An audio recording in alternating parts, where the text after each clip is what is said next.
In today's video, I'm going to teach you how to create read more links in Mailchimp. A read more link lets you keep your email clean while sending interested readers to your website. For full details, here's how to set it up quickly and correctly. Start by opening Mailchimp in your browser and signing into your account. From your dashboard, go to Campaigns, then pick the email or campaign you want to edit. If you're building a new message, select it from the list. Otherwise, open the draft you've already started. With the campaign open, choose Edit Design to launch the email editor. This is where you'll add and format content. Give the editor a moment to load so the toolbar appears across the top of each content block. Next, click directly inside the paragraph or text block that contains the teaser you want to shorten. This read more technique works best when you share the first few sentences of a story, a product announcement, or a blog excerpt, and then point readers to the full version on your site.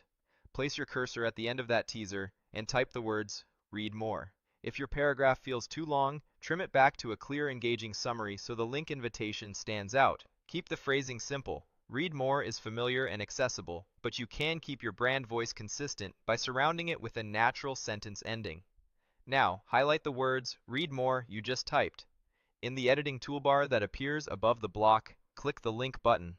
A link panel opens with a link to menu. Choose Web to indicate you're sending readers to a page on your website or blog. Click into the URL field and paste the page address where the full content lives. This might be a blog post, a news article, a knowledge base entry, or a product detail page. Double check that the URL is complete, starts with HTTP or HTTPS, and goes exactly where you intend. Clean, permanent links help you avoid broken experiences later. When the URL looks right, confirm by saving your changes. Saving applies the link to your selected text in the block you're editing. If your brand style guide calls for links to be a particular color or underlined, make sure the text appearance aligns with that standard so readers can immediately recognize it's clickable. At this point, the read more link is in place. Keeping the snippet concise helps your audience skim the email quickly while giving them a clear path to keep reading. It can also improve click-through rates by focusing attention on a single action. For accessibility and clarity, avoid vague phrasing like "click here." Read more tied to a specific sentence offers better context.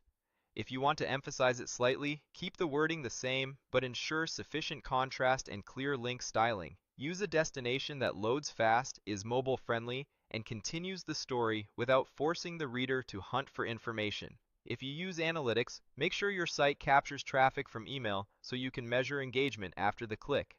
Consistency matters too. Place. Read more links in similar spots in each section of your newsletter so readers know what to expect. And that's it. Open your campaign, edit the design, type "read more" at the end of your teaser, highlight it, link it to the full web page, and save. This simple addition keeps your email focused while moving deeper engagement to your site. Thanks for watching, and I'll see you in the next tutorial.